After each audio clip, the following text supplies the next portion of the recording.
Dans cet exercice, on fabrique une gouttière en pliant une planche de tôle.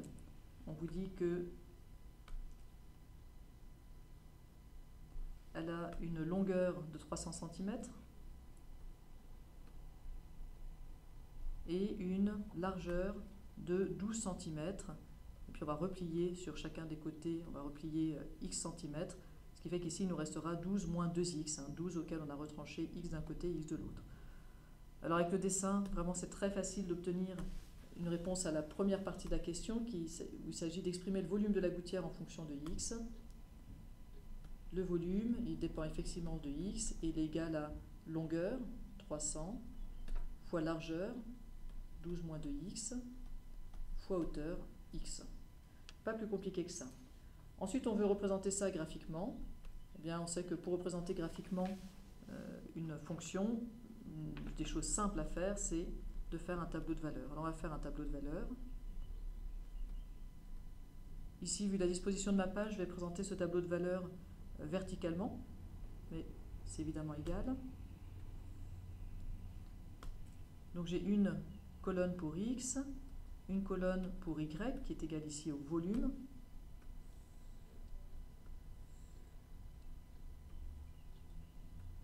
Et puis, je peux réfléchir un peu aux valeurs que je dois mettre pour x.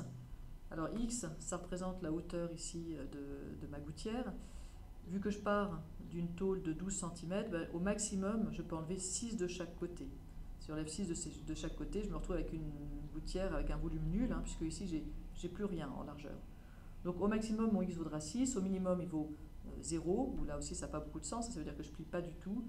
Donc, je vais prendre des valeurs pour x allant de 0 jusqu'à 6.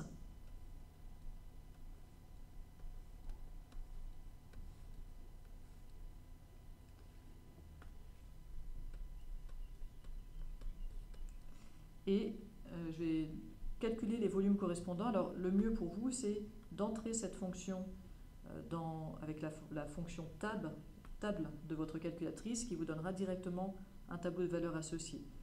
Sinon, vous faites à la main, c'est-à-dire que vous remplacez x par 0 dans la formule, vous trouvez 3000. Pardon, pour 0, vous trouvez 0, bien sûr. Pour 1, vous trouvez 3000.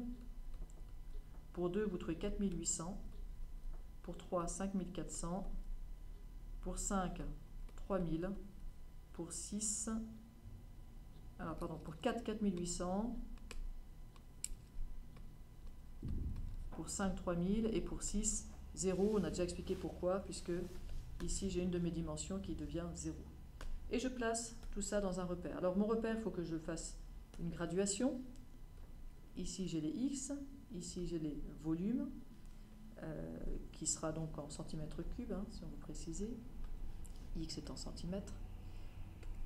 X, ils doivent aller de 0 jusqu'à 6. Donc, je peux aller ici de 2 carreaux en 2 carreaux.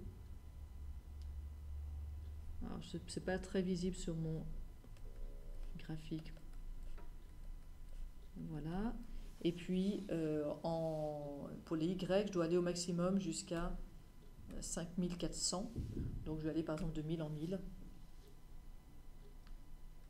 Et ça dépend évidemment de la hauteur dont vous disposez.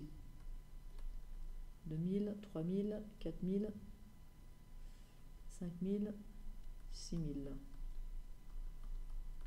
Et je place mes points. Donc en 0, je vaux 0. En 1, je vaux 3000. En 2, 4800. En 3, alors je ne sais pas pourquoi il y a plusieurs. 1, 2, 3, 4, 5, 6. En 3, je vaux 5400. En 4, 4800. Vous remarquez d'ailleurs qu'il y a une symétrie. En 5, 3000. Et en 6, 0. J'obtiens, vous reconnaissez peut-être un bout de parabole, avec la symétrie caractéristique d'une parabole, ce qui est normal, puisque si je regarde un peu, en fait, j'ai une équation ici du second degré.